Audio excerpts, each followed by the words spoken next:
Hello and welcome students. Today we are going to study about history of standard 8, lesson number 5, social and religious reform. We are going to cover some important points in this lesson.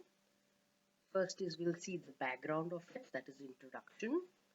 Then we will see the Brahmo Samaj, Pratna Samaj, the different Samajas that were established at particular time, like Satyashodak Samaj, Arya Samaj, Ram Krishna Mission, the social reforms among the Sikhs, then the emancipation of women, then religious reforms among the Muslims, and movement in Hindu society.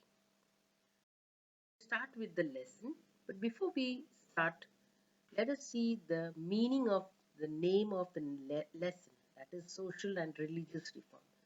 The word social refers to the word society, and religious is religion. Reforms are changes. So, changes in the field of social and religion. Let us see the background of it.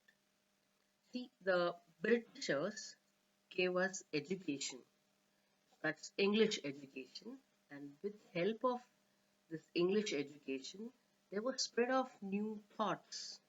They gave us new ideas. It gave us new philosophy, and because of it, our outlook changed. Our ideas changed, and that is why there were changes in the society. That is social, religious, even in the economic and cultural aspect of our society. And also, it is said that political awakening could not have taken place without a social change. So it is necessary to evacuate or to eradicate the mistakes or the flaws or something which hinders or blocks the progress of our country. Okay, at that particular time we were undergoing a lot of problems like sati, child marriages, polygamy, and etc. So these were the, and even the caste system also, these were the areas where we had flaws. These were the areas where we couldn't progress. So we had to create a social awareness. So some reformers of the society of that particular time, through their writings, created social awareness among people. They tried to change the mentality of the people at that particular time. And now, this intellectual awakening or the way of thinking of the society at that particular time is called the Indian Renaissance or Renaissance. The intellectual awakening in the contemporary society. Contemporary society is the society at that particular time is called as the Renaissance. Now let us see the different samajas that was established by different reformers at that particular time. One such samaj was Brahmo Samaj, which was established by Rajaram Mohan Roy. Now he had studied many languages and religions. He had a lot of idea about different religions and language, etc. And he was somebody who gave the principles of Brahmo Samaj, like monotheism. Monotheism is belief in one God. Then caste and class equality.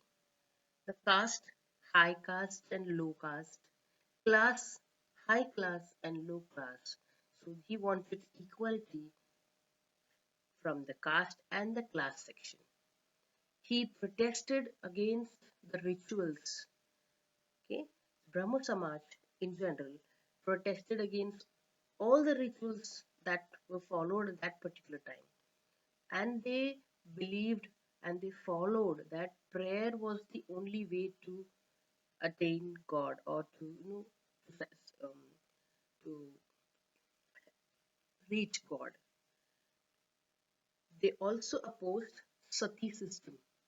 Okay, Rajaram Mohan Roy was totally against the practice of sati. Now, what is sati? Sati was a practice which was done at that particular time around in the 18th and the 19th century. That when a female gets married and her husband dies, she had to jump into the live fire, that is the burning fire. Along with her husband, she had to jump. Husband is dead, but then this lady is alive, but she had to jump into this burning fire, and that practice was called as sati practice. He was against such sati practice. He was against children getting married, that is child marriage, and he was also against the parda system. The parda is like a covering. Okay, your mother wears sari, and sometimes she takes the pallu. Okay, she covers her head. Yes, that not only head, the full face. When you cover the full face, that becomes parda. Okay, the covering between your face and somebody else's face. So that parda, even Rajaram Mohan Roy, Rajaram Mohan Roy was against this parda system, and he promoted the widows to marry again. Okay, he was somebody who said no, widows should not be left alone, but they should also be able to lead a good life, for which they need to be getting married again. And also, he was of the idea that the female section or the girls should get education in the society. He founded the Hindu College in Calcutta, and he created through his writings in his newspaper, very famous newspaper, Samvad Comedy, a public awareness. He created public awareness.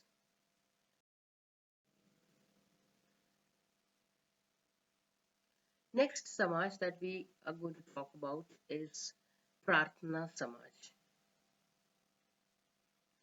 The Prarthana Samaj was established by Dadoba Pandurang Tarkadar.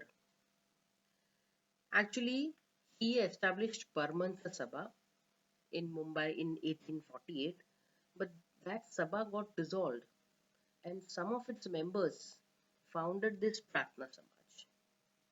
And his brother, Dr. Atmaram Pandurang Dadoba, became the first president of Prarthana Samaj.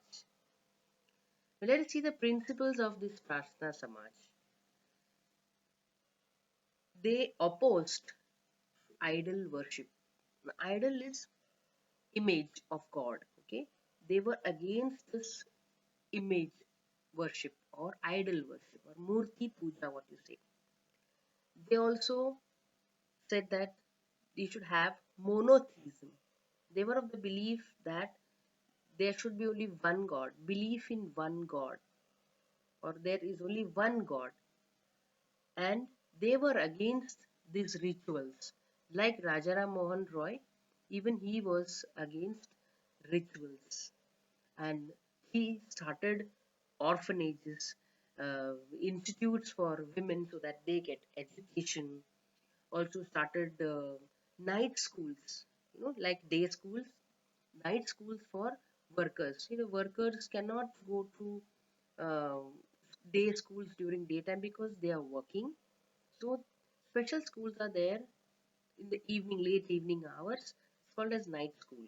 The night schools were established by him for workers and especially for the society for Dalits. Okay, he took care of the Dalits.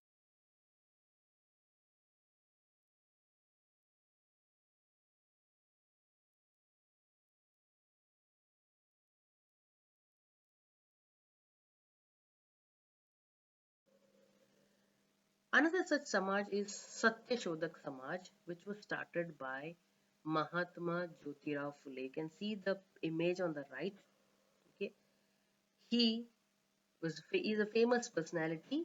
You all must be knowing him, Mahatma Jyotirao Phule. Yes, you remember Savitri Bai Phule. Yes, she is his wife.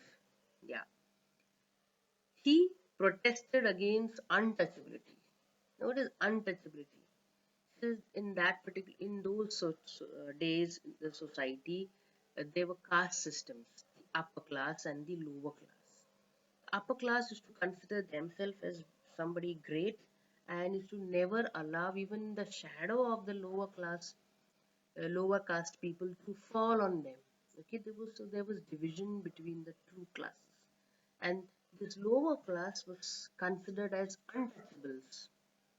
So he said he was deadly against this untouchability, and he pro- propagated education among the depressed classes. That is, depressed is the lower class of the society, and also he uh, supported education to the women and totally criticized all the traditions and customs which always created a difference between the male and the female gender of the society. So he was against this discrimination which was done. Males are superior, so females are inferior. He never discriminated between them. For the same reason, he wrote many books. You can see the names of the books on the screen. Brahmanatya Kasap. Now, Brahmanatya Kasap means craftiness of Brahmins. How how wicked they were at that particular time. So that's called as Brahmanatya Kasap. Then Gulamgiri is slavery. Shetkariyanche Asud, the tears of farmers. Sarvajanik Satya Dharma. Now, Sarvajanik is social, Satya is true religion. Okay, true religion. Another Samaj was founded by Swami Dayanand Saraswati, which was called as the Arya Samaj. You can see the image on the right. He was the one who wrote the book called Satyartha Prakash, and he always and always asked people to rely only on the Vedas. Ancient Vedic religion is true religion which has no place for casteism. That is what he says. The Vedas do not propagate casteism.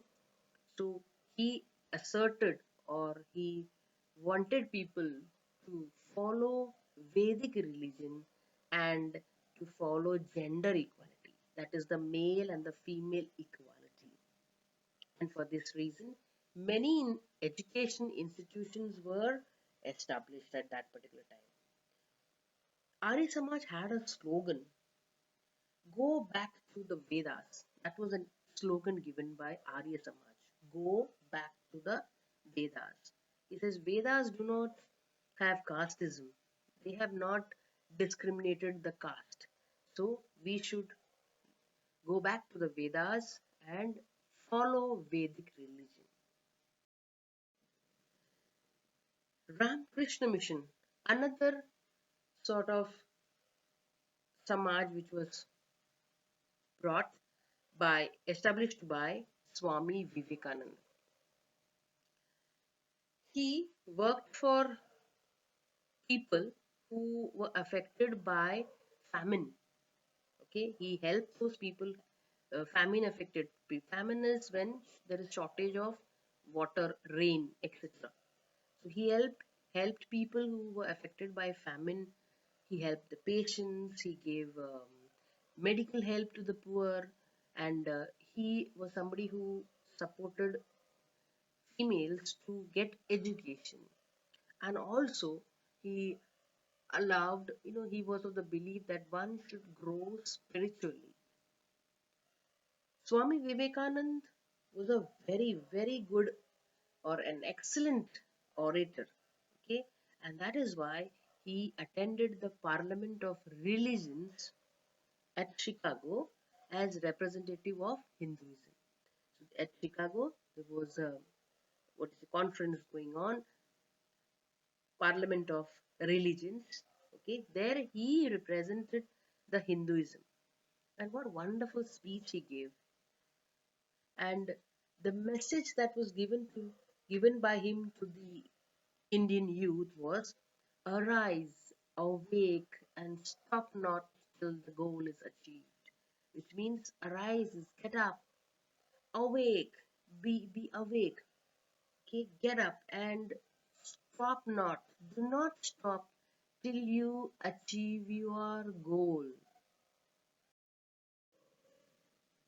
That was all the reformers, different reformers and their samajas formed. Some social reforms were there among the Sikhs also. We're talking about the north side, this is Punjab side. The Singh Sabha was established at Amritsar to achieve reforms in Sikh religions. Okay, Singh Sabha was established why? So that there are changes in the Sikh religion, and for this institute started spreading education.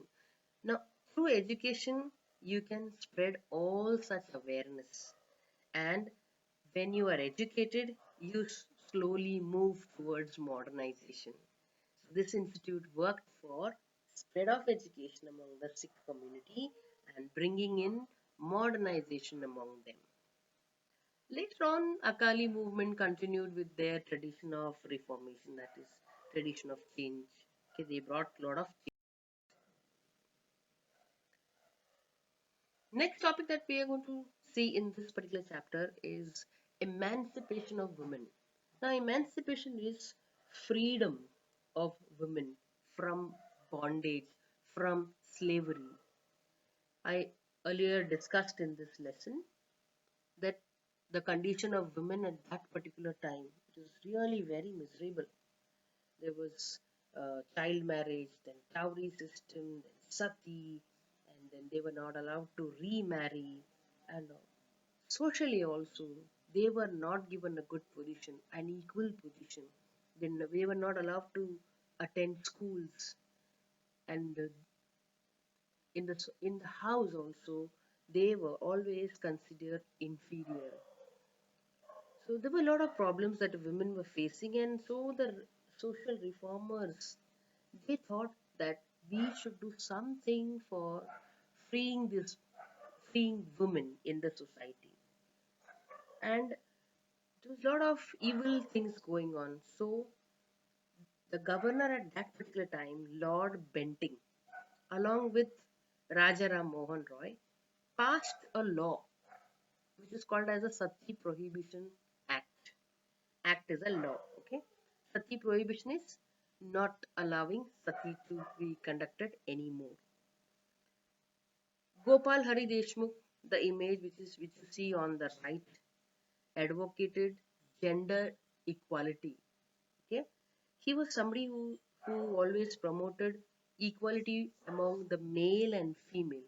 Now this he wrote in his letter called as Shatapatre, 100 letters. Okay, then another person who worked for the emancipation of women is Mahatma Phule. Mahatma Jyotirao Phule. Earlier we uh, learnt about him. He was the one who founded the Satyashodak Samaj. Yes, right. Mahatma Phule started the first school for girls in Pune. So all the girls should be actually thankful to him for coming up with the idea of starting school for girls. So he started this first school for girls in Pune, and his wife Savitribai Phule faced criticism. She supported him. Now, Mahatma Jyotirao Phule taught his wife first, and then later on, Savitribai, she taught other girls in the society, but she had to face a lot of criticism from the society. She was not welcomed that very well in the society. Her idea was not welcomed by the society. Wherever she used to, whenever and wherever she used to go, she, especially when she used to go for teaching, she was thrown groundnut skins, cow dung, etc. And they used to humiliate her a lot when she used to go to school to teach these girls. But amidst of all this, she did not give up. She supported her husband in this noble cause. Mahatma Phule also conducted a strike of all the barbers, barbers, those who cut your hair. Yes. So he conducted a strike of all these barbers. He told them to come together and let us go on strike to protest against the custom of shaving the head of widows. At that particular time, some in some section of the society, they had sati practice. Some others, they shaved the head of the widow. Widow is somebody, a female who has lost her husband. Her husband has died, is no more. Okay, so she had to shave her head, wear white sari, remove all the ornaments. You were not supposed to participate in any celebrations, etc. She was supposed to be confined in four walls of the house and stay indoors. So he conducted a strike of all the barbers against this custom. A custom of what? Of shaving the heads of the widows. He was somebody who started in his own house Bal Hatya Pratibandhak Graha. Now, Bal means child, Hatya is killing, Pratibandhak stopping, how Graha is house. House where killing of small children was stopped. And for gaining permission so that the widows could marry once again, these three people, see on the left you can see Pandit Ishwar Chandra Vidyasagar, in the middle you can see Vishnu Shastri Pandit, and to the right the image shows Viresh Lingam Pantulu. All these three people took a lot of efforts and special efforts they took to gain permission for widows to get re. Along with them, there were others also who fought for, or you can say, who fought for the freedom of women or emancipation of women. One such person is Gopal Ganesh Agarkar. You can see on the left. He has given his opinion in his newspaper about marriage of small children and also about the law of consent. Now, earlier, when marriage used to happen, they used to never ask the girl her consent, her willingness, whether she is ready to marry, she likes the husband or not. He has described, Gopal Ganesh Agarkar has described about all this. He has given his opinion about all this in his newspaper. Another such person is Maharshi Vithal Ramji Shinde. He also organized a conference against the practice of Devdasi. Now, what is Devdasi? Dev is God, Dasi is servant, servant of God. Young girls would get married to the gods in the temple, and unfortunately, they were not considered as servants of God, but they were misused by the priest. And that is why Maharshi Vittal Ramji Shinde organized a conference against this practice of Devdasi. He wanted this Devdasi practice to be stopped, so he organized a conference. Our famous architect of the Constitution, Dr. Babasaheb Ambedkar, he also, through his articles, have spoken about the injustice which was done towards women. Not only the men, even the women at that particular time who were educated came forward and wrote, through their writings, they tried to bring change in the society. Now on this left, you can see the image of Tarabai Shinde. She was the one who wrote about women's rights in her book. So women did not have any rights at that particular time.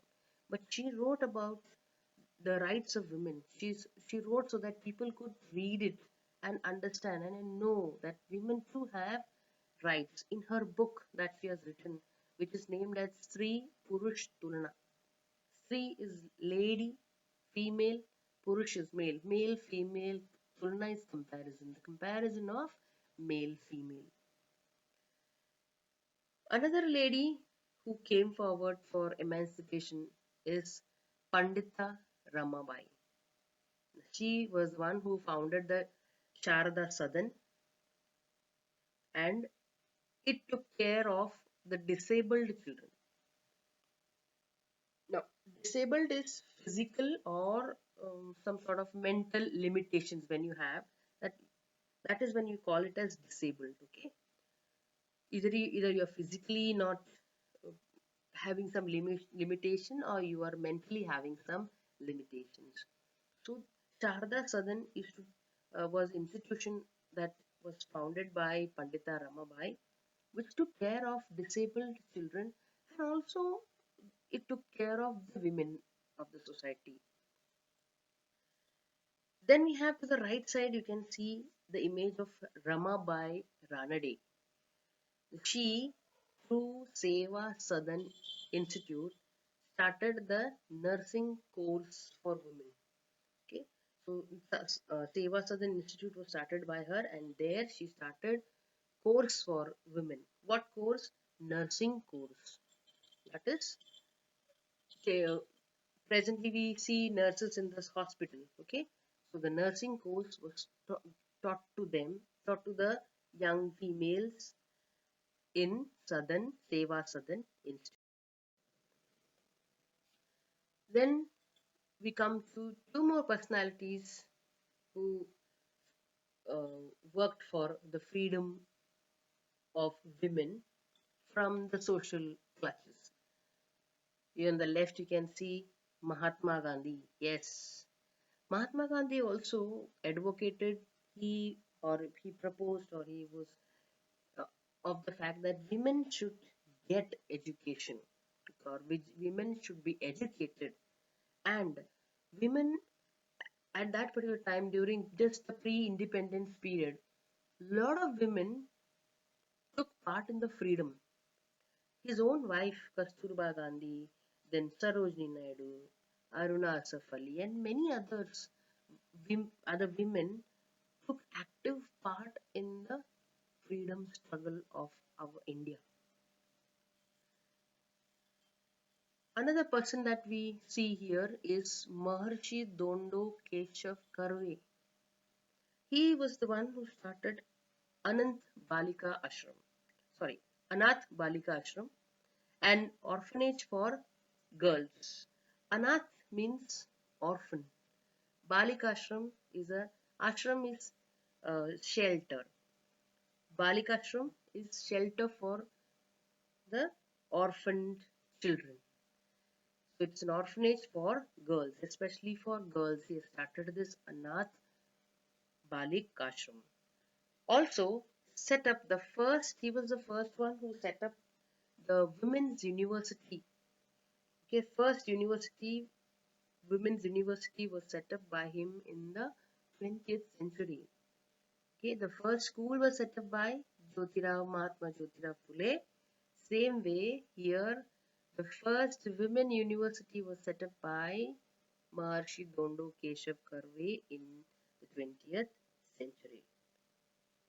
And because of all this, see, when they got education, they excelled well in all the fields. That is why the performance of women in every sector of life flourished because of or due to education. So when they got education, they flourished. Okay, their performance became better and better, and they were able to know about their right thing. Next topic that we come to is religious reforms among the Muslims. So there was this Abdul Latif, famous personality, who established the Mohammedan Literary Society in Bengal. And along with him, you can see on the right the image of Sir Syed Ahmad Khan. Yes, he was the one who founded the Mohammedan Anglo Oriental College. Later on, it developed into Aligarh Muslim University.